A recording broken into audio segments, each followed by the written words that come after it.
Well, for more on the big winners and indeed losers at the BAFTAs this year, Andy Hazel, film journalist with the Saturday paper, joins us from Melbourne. Andy, hi there. Let's talk about Conclave first, shall we? British film, a British awards ceremony, bit of a given, yeah? Well, it was. Certainly it was expected to win the Best British Film, but to win Best Film overall is a bit of a surprise, and it really kind of throws a spanner into the works of the whole awards season leading up to the Academy Awards. OK, The Brutalist has been doing very well and did again. Do you think that that's a shoo-in for the Oscars?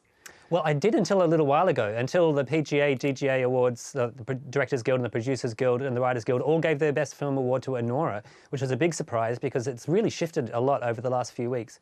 When they first announced the Academy Award nominees, there was Emilia Perez was leading with 13 awards, and then there was a huge upset at the end of the month with Carla Sofia Gascon. Her social media posts really have dive-bombed the chances of that doing well. And so then it became a really open field, and it did look like The Brutalist was going to be leading the pack until the last few weeks when Anora's moved into the lead. And now with Conclave, it's a really open game. It's a really, really interesting year. Yeah, absolutely. For The Brutalist, Adrian Brody won Best Actor, but there were some big names in that category. There were, yeah. Ralph Fiennes was certainly, if the British Film Academy love Conclave as much as they do, they would have been expected to give Best Actor to Ralph Fiennes. It's his 7th nomination, and he's only won once before. But no, they gave it to Adrian Brody, so that was also a surprise. And the Best Actress, were you surprised at that? Yes, I was actually, yeah. I mean, I'm really glad to see Mikey Madison win, but Demi Moore has been hot-tipped to be the front runner ever since The Substance started getting so much attention, and certainly since her Golden Globes acceptance speech in which she said, "I've always been considered a popcorn actress and now I'm finally being taken seriously." That seemed to really resonate with a lot of people. And it would seem to be an example of a campaign being able to be decided by a certain moment, because The Substance had been a very popular film, surprisingly popular, but at that moment she really became the front runner. While we're talking about Best Actress, we'll talk about Carla Sofia Gascon, because you know the talk has been about her and her social media posts, as you mentioned. Do you think that has derailed any hopes or big hopes that Emilia Perez had of winning big? Winning big, yes. I mean, Zoe Saldana won the Best Supporting Actress tonight at the BAFTAs, and she's won almost every category she could possibly win, and she's certainly the front runner for the Academy Award.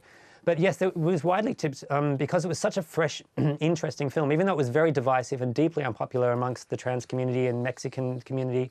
For it to be able to be as derailed as so spectacularly as it was by her social media posts was a really big surprise. And it's been difficult to actually ascertain how big that impact is going to be. Certainly, she was never the front runner for Best Actress, and now she's certainly at the bottom of the pecking order there.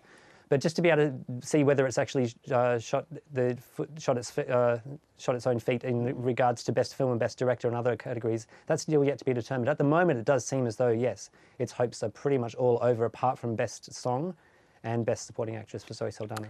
Andy, the Bob Dylan biopic, terribly popular with audiences, but not really making waves. No, it certainly is that was the last film to be released of the Best Picture nominees, at least in the United States. And it did seem to have a big cresting wave of popularity. And it looks like, given the fact it got zero wins tonight, it may have crested already. I mean, Timothée Chalamet is certainly the person who's been seen to be giving Adrian Brody the biggest competition for the Best Actor award, but at the moment, he's taken a very different campaigning tactic, where he's been on SNL, he appeared at the Super Bowl, he's been doing a lot more popularity events, whereas Adrian Brody's been doing the hard yards. He's turned up to every award ceremony. He'll be interviewed by almost every journalist, including myself. So yes, he certainly seems to be leading the pack and is definitely the front runner now, yeah. OK, let's look ahead then. It's a forerunner to the Oscars. That's the really big one. But actually, in the past, the BAFTAs have gone their own way to some degree, haven't they? Stamped their own mark on it. So what should we be looking out for at the Oscars, which is what, beginning of next month? It is March the 3rd, yes.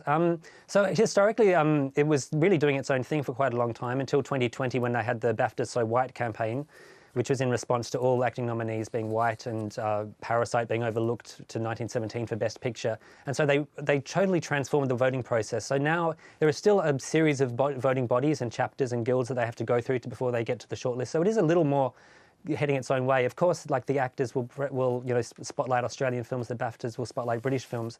But with regards to the Oscars, I think it is still a pretty good bellwether. It's certainly the last of the major awards ceremonies before Oscar voting begins, which begins in the next few days. So anybody who wants to like hold back their vote, any Academy member who wants to be seen to be backing a winner, they'll be voting about now, and they'll often be voting in response to what the BAFTAs choose. So I wouldn't be surprised to see Conclave get bumped up, even though it's been seen as like it's a popular film, it's an entertaining film, but it hasn't generated a lot of passion, which some of the other nominees have. So it'll be interesting to see now whether it can be in good competition with Anora and maybe The Brutalist as well for Best Picture. Andy Hazel, thanks so much. Thank you very much, Lorna.